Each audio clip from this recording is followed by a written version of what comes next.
Eh bien, bonjour à tous. Encore, on va faire un petit tuto sur le thème des objets passe-murailles. Bien. Alors toujours, hein, donc on reste fidèle au tour de magie qui demande vraiment une simple fabrication.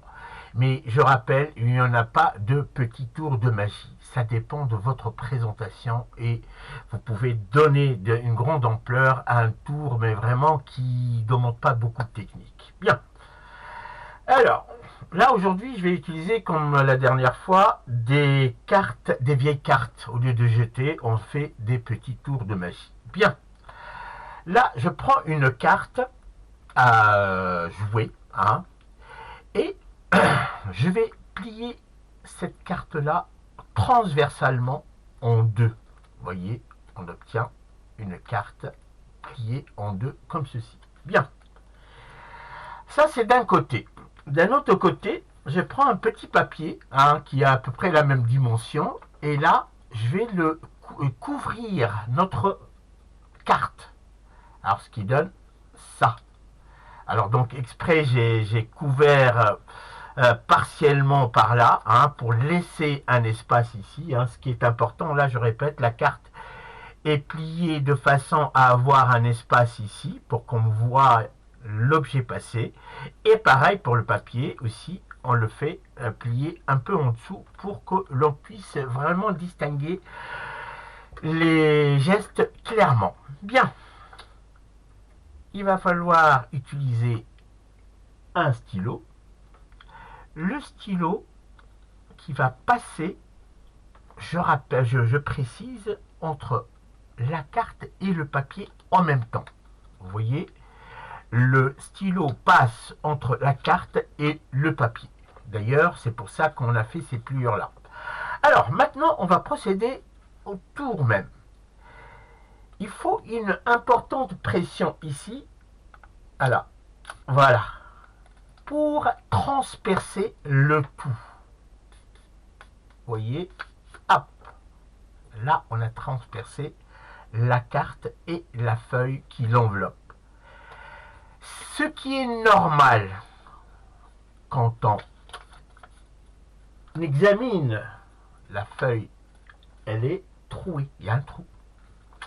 Mais ce qui n'est pas normal, c'est que quand on ouvre la carte ici, regardez bien, il n'y a aucun trou. Et pourtant, hop, celle-là est trouée.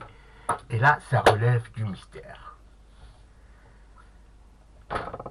Alors, là, je vais un peu prolonger un petit peu dans la même lignée. On peut faire ce tour-là. Vous prenez une carte et vous faites un petit trou ici.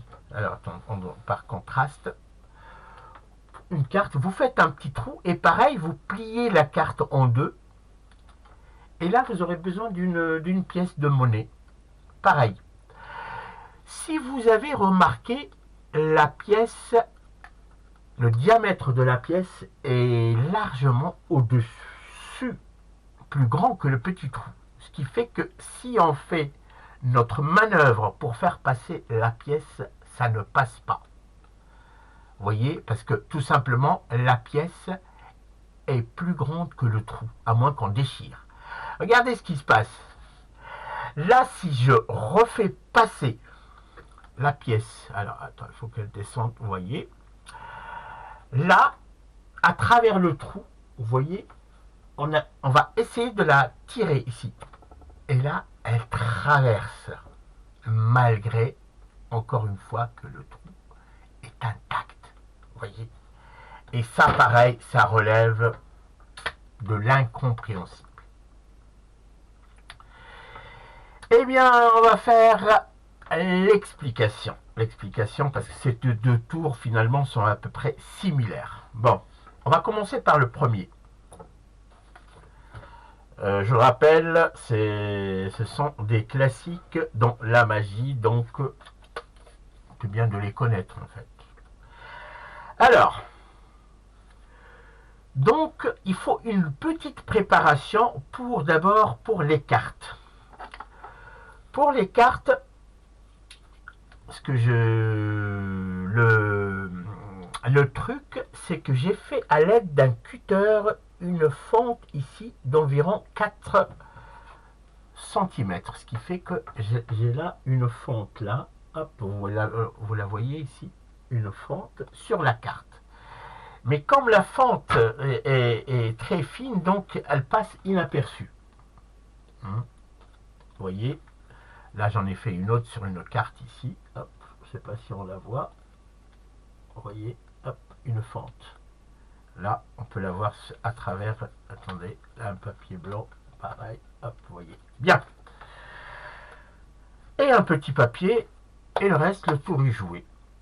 Pareil pour vous prenez une carte, vous faites un petit trou, et pareil, vous faites une fente. Alors, on va procéder à l'explication de la technique de présentation. Vous préparez votre carte avec la fonte. De préférence, vous la mettez sur un jeu de cartes, quoi, les vieilles cartes en fait. Et là, à l'air de rien, allez, on va faire un tour de magie avec des vieilles cartes. Vous prenez, vous voyez, la fente, elle est là. Hein. Vous prenez avec la main, ici, avec les doigts, une carte. Pour les spectateurs, c'est une carte quelconque. Vous la tournez machinalement, la fente, elle ne se voit pas, elle est invisible à l'œil. Surtout si l'on bouge comme ça, et le spectateur, de toute façon, il ne sait pas ce que vous allez faire, donc il ne se méfie pas. Bien. Vous prenez votre carte et vous la... Alors, c'est important toujours, pour ne pas flasher, mettre le doigt sur les doigts sur la fente, hein, parce que, comme ça, et puis c'est une tenue vraiment normale. Vous pliez votre carte, comme je l'ai indiqué dans l'effet, transversalement de façon à avoir un décalage ici. Hein. Le côté de la fente, il est là, hein, d'accord? La fente, il est là. Un décalage ici, pour que ce décalage-là, pour qu'on voit vraiment le stylo passer dans la carte, c'est-à-dire pour que les spectateurs ne pensent pas que le stylo passe en arrière. D'accord? Ça, c'est un fait. Pareil, vous prenez un papier grossièrement de la dimension de la carte, hein, grossièrement, hein, c'est de la dimension de la carte, que vous découpez, hein, et pareil, vous enveloppez votre carte pliée, hop, de façon à avoir aussi un décalage ici. Alors, ce qui est important, c'est que au départ, vous mettez bien le stylo vraiment dans la carte. C'est-à-dire que les spectateurs, ils voient bien que le stylo, il est dedans. Vous pliez la carte comme ça. Vous allez dire, je vais donner des petites secousses pour que le stylo, pour faire transpercer les deux épaisseurs en fait. Alors, voilà ce qui se passe. Je vais ouvrir un petit peu et je vais montrer par là.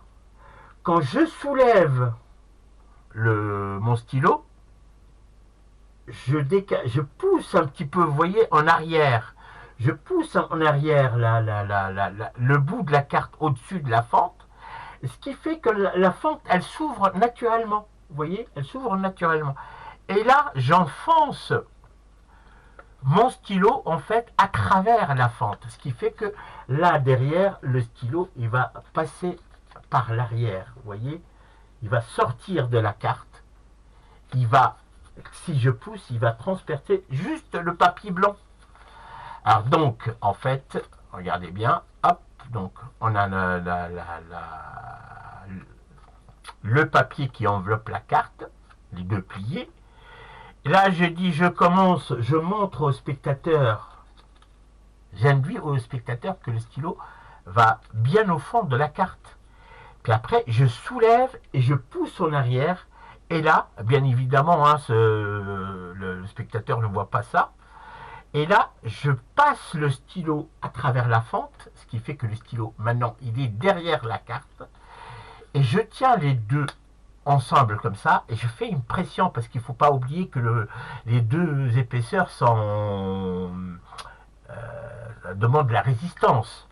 Alors du coup, hop, je fais vraiment, je pousse comme ça, c'est comme si je faisais de l'effort, et là, hop, je transperce le tout comme ça.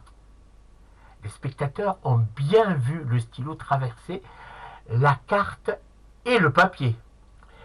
Et là, d'abord, vous montrez que le papier est bien transpercé, ce qui est normal. Et là, vous n'oubliez pas la fente. Hein.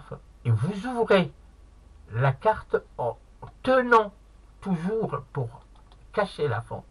Et vous montrez que la carte est intacte. Et là, regardez bien, mon doigt est sur la fente. Et là, paf, vous montrez que la carte est intacte. Et là, vous déposez le tout sur la table et hop. Vous pouvez les déchirer, hein, c'est pas pour faire perdre pour qu'on n'examine pas en fait. Vous pouvez déchirer le tout. Alors ça c'est pour la première version avec le stylo. C'est pareil avec la carte trouée. Vous faites un petit trou vraiment par rapport à une pièce. C'est pareil ici. Vous commencez à plier votre papier ou votre carte ici, hein, et essayez de ne pas flasher la fente ici, la fente qui est sur la carte. Vous commencez par déposer la pièce pour qu'on puisse la voir ici. Regardez bien, on la voit, c'est comme si on n'arrivait pas.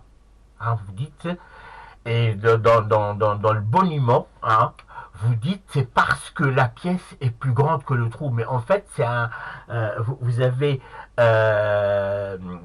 trouvé un justificatif pour ressortir la pièce, mais la deuxième fois quand on va la faire pénétrer, regardez bien, hop là, j'appuie ici, vous voyez, ma fente s'ouvre. Et là, je marque un ton d'arrêt pour montrer que la pièce, elle est dans la carte. Et bien entendu, on ne montre pas cette partie arrière. On fait descendre, là je montre du côté du magicien, on fait descendre la pièce par le haut pour que le spectateur voit bien qu'elle passe entre le pli de la carte. Et là, on arrive jusque là, on s'arrête pour donner l'illusion que la pièce est à travers le trou ici qu'elle ne peut pas passer. Vous voyez, mais en fait, en réalité, vous avez la pièce comme ça. Hein.